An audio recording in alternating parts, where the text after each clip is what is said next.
I knew Andrea was a rock star. And she was in the same town as me. I'd never met her. We're Facebook friends. We're doing some things. I'm trying to connect with her, and she's just kind of hard to track down. She's a winner. And so I heard that she was going to be at the golf tournament as a sponsor, and I'm like, I like golf. So I literally got up at 6:30 in the morning and went to the Chamber of Commerce golf tournament where I knew Andrea Beem was going to be there. And that was my one job for the day, was to meet Andrea Beem. And so I went to the tournament. It's all sold out. Couldn't get in it. And they go, yeah, sorry. And they go, you could sit right over there and wait. And I go, I'm going to wait because I want to play in this tournament. I want to meet her. If anything, I'll walk over and meet her. So a couple of minutes later, this little gal walks up and goes, hey, we have one person that just called and they can't play. And this is the law of attraction in play, right? I have like 20 great friends in my life now because of that one day that I decided to wait and see if I could play to meet Andrea Beem. And that person was Dave Wilcox that turned into his daughter was pregnant, couldn't play, so I played on their team. Long story short, the gal that came over to get me to tell me that she got me into the tournament was the director of the Chamber of Commerce that is now my director of operations, Nikita, that put on this whole event. Right? Let's give her applause. Nikita is my director of operations now, and she's the one that was running that desk that I was very nice to, thank God, right? But again, what you do leaves marks, leaves impressions. I didn't do all that on purpose, just in hindsight. And so it's really, really powerful for me. Andrea Beem is, just to rattle off a couple things, over 1,000 closed transactions, Business of the Year, president of the local association of realtors, top 100 agents in all of Oregon, top 10 teams in all of Oregon. It just goes on and on. You can see a little bit behind me about her. But I just have come to love this woman and her work ethic, her family life. She is just an absolute incredible human being. You're going to be delighted to listen to her for a little bit tonight. But with no further ado, give me a big round of applause for Miss Andrea Beem. Let's go.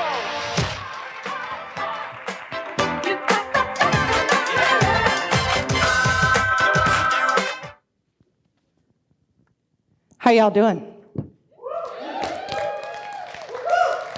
Y'all excited for tonight? Y'all ready to learn? Y'all ready to have a little fun? I'm really proud of you guys for being here tonight. You know why? Because it's Friday night. Because you guys are the ones that are committed to growing and learning and pushing. You guys. The people that aren't able to be here, although some of them might be stuck in traffic, you guys are here to learn. Anybody here feel like they've been stuck in a meat grinder for the last 12 months? Just a few hands going up. Just a few. So why are you here? I'm going to ask you this. Do you know the answer? Do you know why you are here tonight and tomorrow? Did you define your intention for being here? Are you here because of that meat grinder? Are you here because you are tired and you need to be re-energized? Are you here because you have doubt about your ability and you need encouragement? Are you here because you're exhausted or burned out and you need to find new ways to infuse into your business the things that are going to make it grow? Why are you here? I hope you think really hard about that for just the next few minutes. I am no stranger to adversity. In the last 12 months, my mom had a medical emergency, spent months in the hospital. We had to sell her home, move her in with us overnight. My husband had a heart attack, was sent to the hospital for a month. At one point, I had my mom and my husband in the hospital at the same time. My youngest son had second-degree burns over a quarter of his body. My oldest son decided to take a trip over the pass and hit black ice and flipped his truck and his trailer, and by the grace of God, walked away without a scratch. When my husband was in the hospital and I was trying to get to him, I rear-ended someone. My oldest son just got married a few weeks ago to my marketing director and my best friend. A few things have happened in the last 12 months. So what happens when you hit adversity? What happens? There's a couple things that happen. Usually, doubt. Doubt starts to creep in. You start to question things. And usually when doubt creeps in, usually something else happens too. Usually it snowballs. Usually you end up comparing. You're comparing your business to someone else's. You're comparing your life to someone else's. If you're being honest, maybe a little bit of a pity party starts to happen. Anybody been in that boat? Anybody fought that fight? Anybody went down that rabbit hole of doubt and comparison? Man, I'm not sure if I'm cut out for this.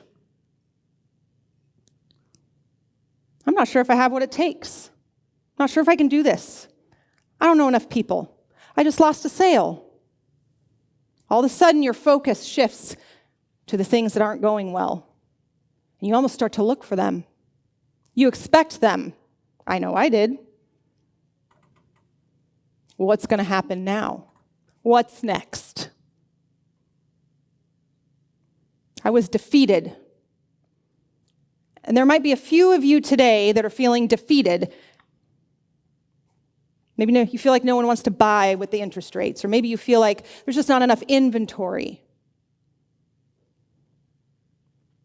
But it snowballs. John Maxwell said about adversity that he can only judge a person's character by watching how they handle adversity. And it said that you can survive short-term pain. If you can survive that short-term pain, you can come out on the other side knowing a whole other version of yourself.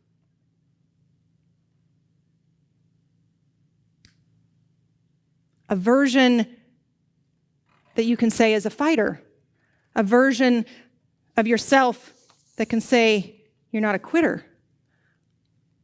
A version of yourself that is stronger.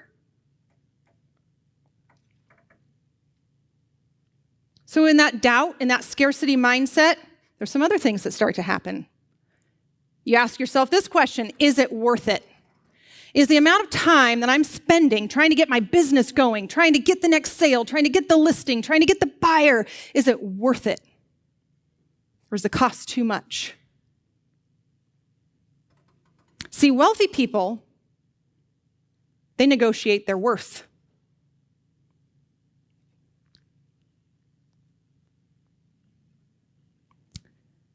But you ask the question, is what I'm doing worth it? Versus the question, what is this costing me? I hope you're asking yourself, is what I'm doing worth it? It's a different mindset. It's a different perspective. So let's talk about perspective for just a second. I really wish I had a beach ball up here. If I was holding up a beach ball and I was holding it out here and it's got blue and white and red stripes on it, and I ask you guys, what color is the beach ball?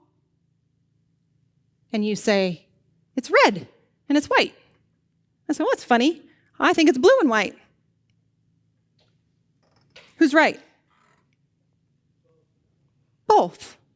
Both are right. In the book called Cradles of Eminence, I can't pronounce that quite correctly, the whole book is about 400 successful people that they interviewed and studied.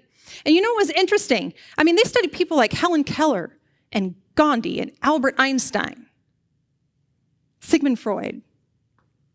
You guys, three quarters of them were troubled by poverty or broken homes.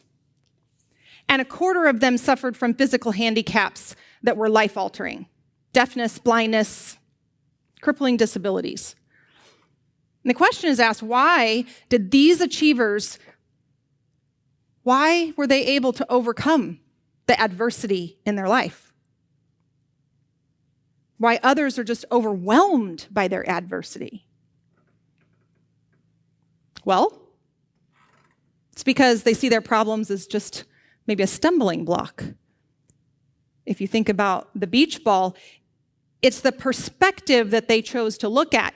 They were problem solvers. They found solutions. They understood that problem solving was a choice. It is not a function of circumstance. So, I need a volunteer. You don't have to come on stage, but I would like someone who is very brave, who is willing. Right here. I'm going to ask you a question. If I offered you, let's say tomorrow, because it's already after 5 o'clock today. If I offered you, I pull out my checkbook. I have my checkbook over there. I'm going to write you a check for $250,000. If you can do one thing. I need you to set 2 listing appointments by 5 p.m. tomorrow night. Great. Now tell me something.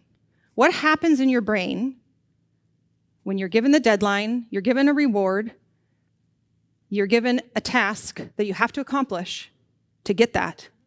What does your mind do? I'm not going to fail. You're not going to fail. So it makes a decision. And then what? What do you start doing? Executing. What do you execute? My list.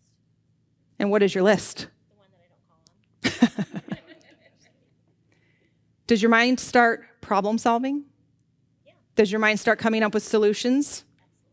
Are you going to figure out a way at all costs, as long as it is legal, ethical, and moral, to set those 2 appointments? You guys, this is what you need to start doing in your business. You need to act as if someone is going to give you $250,000 tomorrow night at 5 p.m. and go set 2 listing appointments. Go set 2 buyer consultations. And you have to get out of this mode of there's not enough listings. There's not enough clients. The interest rates are too low. If you had to figure out how to pay for your child's surgery tomorrow, you'd figure out a way, wouldn't you? But what do? We accept our situation. We accept our circumstances. And what do? We start looking for reasons why we can't set 2 appointments tomorrow. We start affirming that. Well, I can't do it because I need to go get groceries. I can't do it because I don't know who to call. I can't do it because... And the list goes on and on and on. And we continue to confirm why we can't do it. We don't problem solve. So as you listen to these speakers tonight and tomorrow, please understand that the adversity that they have gone through, and I only know some of them. I don't know all of them, but I do know some of the stories of some of the speakers that you're going to hear from, and the adversity that they've gone through to get to where they are, to share the information with you that they have. They're not up here perfect. None of us are up here perfect. So be careful about putting any of us speakers on a pedestal. So, I want you to write down 4 things for me.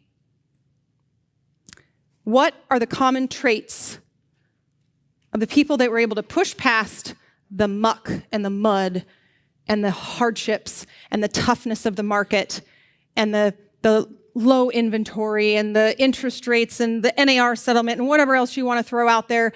What was it? What is the key component? What's the common thread that holds them together? There's 4 things that I want to write down. I'm sure there's lots more, but there's 4. Are you ready? Number 1, they didn't give up. They did not quit. As Ed Milet would say, one more day.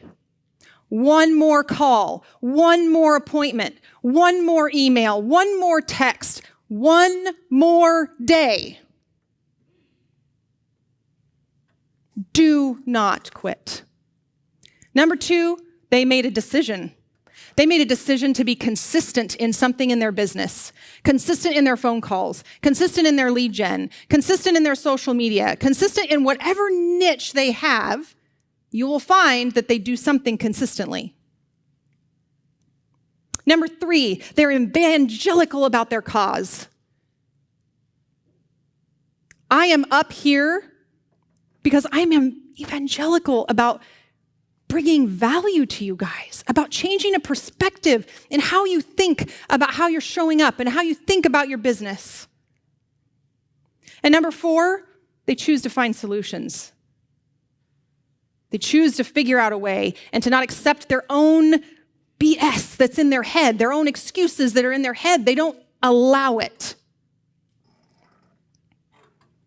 So if you keep waiting to take action, when I know a little more, when I feel a little more confident, maybe after I have a year under my belt, I don't know. No. Quit waiting. Because in 10 years, if I see you in 10 years, guess what? Your dream's going to be still 10 more years out. If I see you in 5 years, your dream's still going to be 5 more years out if you keep saying in a year, in a month, when this happens, when that happens, I'll show up. No more. You need more mistakes. You need more action because being an entrepreneur is messy. If you don't make the decision right now, today, that your future is not for sale, then you're selling yourself down the river. So, we're going to start this party off right. Who in here knows a little hero of mine called Chuck Norris? Anybody? Anybody like Chuck Norris? Okay, might be showing my age here a little bit. I kind of love Chuck Norris. Do you guys remember Texas, Walker, Texas Ranger? Yes! Love that show. Miss it. All right, everybody on your feet. Here's how we're going to start this off. On your feet. Let's go, let's go, let's go. We got to start this off right, you guys. I know it's Friday night, but we got to get this party going. Okay, on 3, this is what you're going to do. You're going to give me a Chuck Norris. Huh! You got it? Can anybody do that?